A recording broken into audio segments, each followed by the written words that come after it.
আজকের রেসিপিতে রয়েছে তোমাদের জন্য কাঁচা মুগ ডাল দিয়ে লাউ শাকের রেসিপি। আর রান্নাটি অতি সাধারণ একটি রান্না, তবে খেতে কিন্তু অসাধারণ লাগে। আর এই রেসিপিতে বিশেষ করে ব্যাচেলারদের জন্য আমি তৈরি করেছি।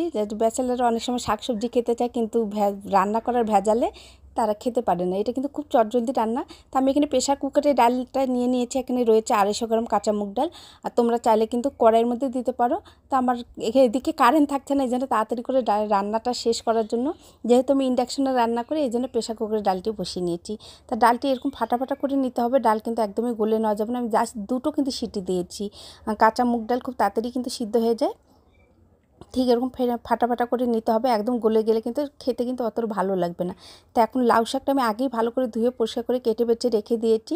কারেন্ট যেহেতু থাকছে না, এই জন্য পুরো ভিডিওটা সম্পূর্ণ ক্লিয়ার করতে পারিনি। তা আমি এদিকে লাউ শাকটা কেটে বেছে নিয়ে ধুয়ে পরিষ্কার করে নিয়েছি। এখন সেটা এখন ডালের মধ্যে দিয়ে দিচ্ছি। আর এই ডাল রান্না করার সময় কিন্তু লাগবে পেঁয়াজ, লাগবে না রসুন, কোনো কিছুই লাগবে না। জাস্ট অল্প একটু উপকরণ দিয়ে কিন্তু এটি তৈরি করে নেওয়া যাবে। তো ডালের মধ্যে আমি লাউ শাকটা পুরোটাই দিয়ে দিয়েছি। এখন দিয়ে দেবো এখানে পরিমাণ মতো লবণ, হলুদ, আর দিয়ে দেবো সামান্য পরিমাণে একটু চিনি। তোমরা চাইলে চিনিটাকে স্কিপ করতে পারো, তবে চিনিটা দিলে লবণের ব্যালেন্সটা ঠিক থাকে আমার কাছে যা মনে হয়।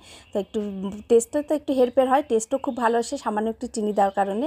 তা চিনি দেওয়ার পরে আমি এখন ভালো করে ডালের সঙ্গে শাকটা মিশিয়ে নিচ্ছি, যাতে সিদ্ধ খুব তাড়াতাড়ি হয়ে যায়। এখন ভালো করে নেড়ে চেড়ে নিলাম। এখন আমি ঢেকে রেখে দেবো। আর এই সময় চুলোর জাল আমি হাই ফ্লেমেই রেখে দিয়েছি, লো ফ্লেমে কিন্তু দিইনি। হাই ফ্লেমেই শাকটিকে ভালো করে ডালের সঙ্গে সিদ্ধ করে নিয়ে প্রায় 3 মিনিট পর আমি তোমাদের মাঝে আসছি। কারণ লাউ শাকের মধ্যে ডাঁটা রয়েছে, ডাঁটাটা আবার সিদ্ধ হতে একটু সময় লাগবে। কারণ শীতকালের সিজনের মধ্যে যে লাউ শাক দিলেই একদম নরম হয়ে যায় তা কিন্তু না, একটু গরমের সময় একটু চলে এসেছে।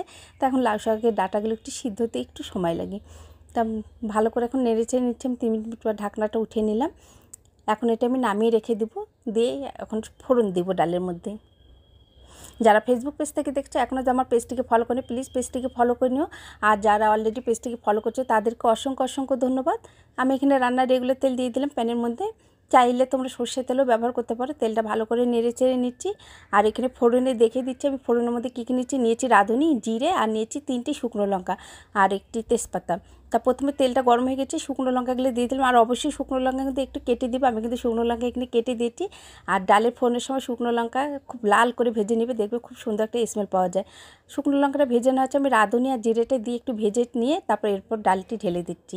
ডালটি ঢেলে দেওয়ার পরে ঢেকে দিতে হবে, তাহলে কিন্তু যে ফোড়নটা দেওয়া হচ্ছে ফোড়নের যে স্মেলটি সেটি কিন্তু রয়ে যায়। 2 মিনিট পর ঢাকনা উঠিয়ে নিলাম। যারা ইউটিউব চ্যানেল থেকে দেখছো এখনও আমার চ্যানেলটিকে সাবস্ক্রাইব করে নেবে, প্লিজ তারা সাবস্ক্রাইব করে নেবে। তোমাদের ফ্রেন্ডস অ্যান্ড ফ্যামিলিকে ইউটিউব চ্যানেলের লিঙ্কটি অবশ্যই শেয়ার করবে। এখন দিয়ে দিচ্ছি ভেজে রাখা জিরে গুঁড়ো। তোমরা চাইলে একটু আদা বাটাও দিতে পারো, আমার কাছে আদা ছিল না, এই জন্য দিতে পারলাম না। আদা বাটাটা দিলে খুব সুন্দর কিন্তু আরও টেস্টটা ভালো পাওয়া যায়। কারণ ভালো করে নেড়ে চেড়ে নিয়ে আমি 1 মিনিটের মতো ফুটিয়ে নিয়ে নামিয়ে নেব। আর আমার এই রেসিপিটি দেখার পর কোনো অংশ যদি তোমাদের কাছে বিশেষ ভালো লেগে দেয়, প্লিজ যেখান থেকে দেখো না কেন একটু শেয়ার করে দিও।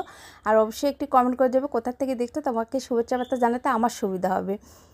এই তো তৈরি হয়ে গেল আমার কাঁচা মুগ ডাল দিয়ে লাউ শাকের ডাল।